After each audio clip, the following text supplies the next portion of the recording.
اللہ اکبر۔ السلام علیکم ورحمۃ اللہ، السلام علیکم ورحمۃ اللہ۔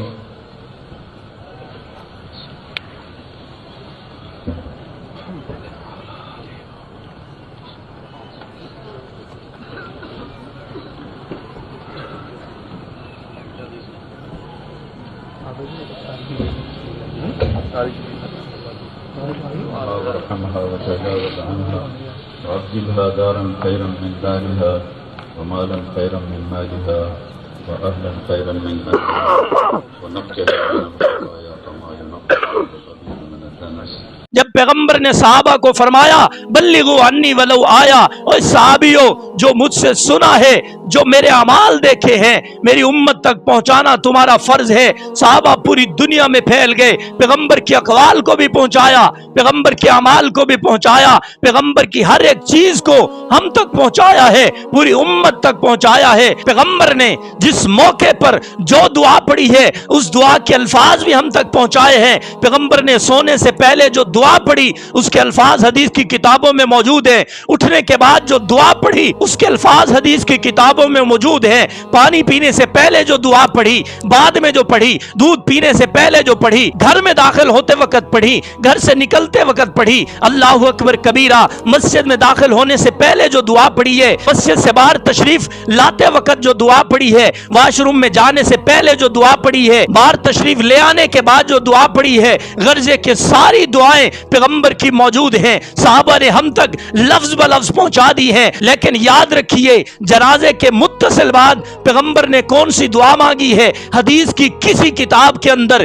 سیاہ ستہ لے لو، حدیث کی بقیہ کتاب اٹھا لو، 10 لاکھ کے قریب پیغمبر کی حدیثیں ہم تک پہنچی ہیں۔ کسی حدیث کے اندر تمہیں نہیں ملے گا کہ پیغمبر نماز جنازہ کے فوراً بعد یہ دعا پڑھا کرتے تھے۔ تو پھر ہم یہی تو کہتے ہیں جناب پیغمبر کی مانو، جناب رب ادائے محمد دیکھتا ہے۔ میاں تم جو نماز جنازہ کے بعد دعا مانگتے ہو تم اپنے دل کی مانتے ہو، شریعت کی نہیں مانتے، محمد الرسول اللہ کے اعمال نہیں دیکھتے۔ ہم واضح کہہ رہے ہیں 10 لاکھ حدیثیں ہیں، کسی ایک حدیث کے اندر دکھا دو کہ پیغمبر نے یہ دعا مانگی ہے، اس کے الفاظ یہ ہیں، ہم کل سے مانگنا شروع کر دیں گے۔ لیکن جو بھی مولوی ہمارے اس چیلنج کو قبول کرتا ہے وہ دغا بازی، خیانت، دجل و فریب سے کام لیتا ہے۔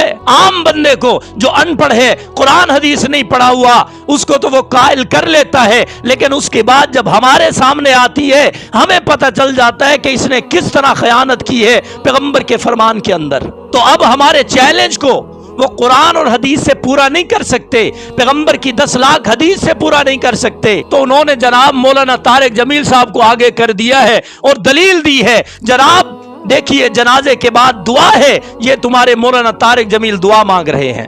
میں نے کہا اللہ کے بندو مولانا طارق جمیل حجت نہیں ہے، ہمیں حکم ہے ما آتاکم الرسول فخذوہ، جو پیغمبر تمہیں دیں اس کو لینا ہے۔ ہمیں حکم ہے قل ان کنتم تحبون اللہ فاتبعونی، اگر اللہ سے محبت کرتے ہو پھر رسول کی اتباع کرو۔ میں نے کہا ہمیں حکم یہ ہے علیکم بسنتی وسنت الخلفاء الراشدین المہدیین، میاں میرا طریقہ اپناؤ، میرے خلفاء کا طریقہ اپناؤ۔ میں نے کہا ہم نے تو پیغمبر کی حدیث سنی اصحابی کالنجوم فبأیہم اقتدیتم اہتدیتم، میاں صحابہ کو دیکھو، صحابہ جو کرتے ہیں وہ کرو۔ میاں طارق جمیل کو کیوں لے آئے ہو؟ ہم تو جس طرح تمہارے لیے ہدایت کی دعا کرتے ہیں اسی طرح مولانا طارق جمیل صاحب کے لیے بھی ہدایت کی دعا کرتے ہیں۔